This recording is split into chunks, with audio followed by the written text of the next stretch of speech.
flips, T, and all that. Tyler touched on this, and I love it. How are we preparing them for the game? You know, if we always say, hey, you got to slow it down, you got to slow it down, slow it down. Well, how are they going to slow it down if we've never sped it up so the game is slower for them? If the game is faster for them, how are they going to slow it down? I don't know how that ever worked. It never worked for me. Everything we did, we practiced slow. We did. So at home, I remember always speeding it up in practice.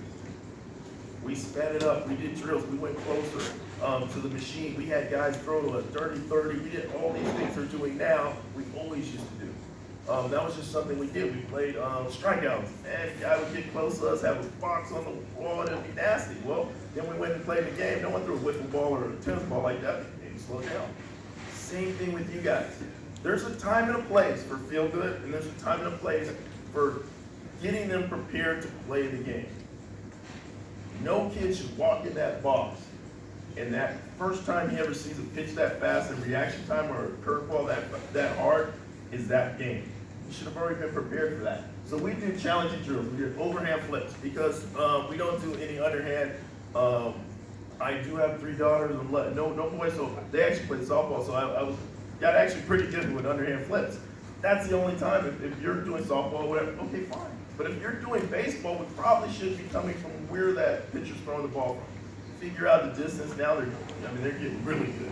If you're this far back, your corner needs to be this far, the average pitcher, but at least have them seeing the ball for where it would be coming from in the game. Be creative. Talked about being creative. We're going to show some drills. I love drills. I love challenging the hitters. And one thing you got to do when you challenge the hitters, you got to be positive. You really got to be positive. You got to explain the drill to them.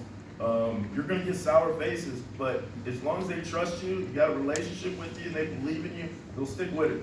Even when they fail at first, they'll stick with it. We talked about making it hard. You know, feel good. It says no feel good DP, but I do plenty of feel good DP. I do. Sometimes I'll put a twist on my feel good. You know, after 2 rounds, if they pull the ball on the ground or foul the ball, they lose the rest of the swings and they're out of the cage that round. So I might put a little challenge on it, but I want them feeling good. You know, my other feel good might be a curveball hanging machine that they should hit out of the park, 3 swings of that, then 2 swings of a Coach BP that's up closer, so it's like a fastball, 90-95 mile an hour reaction time. So we still do that. So I'm guilty of that myself because I want them feeling good.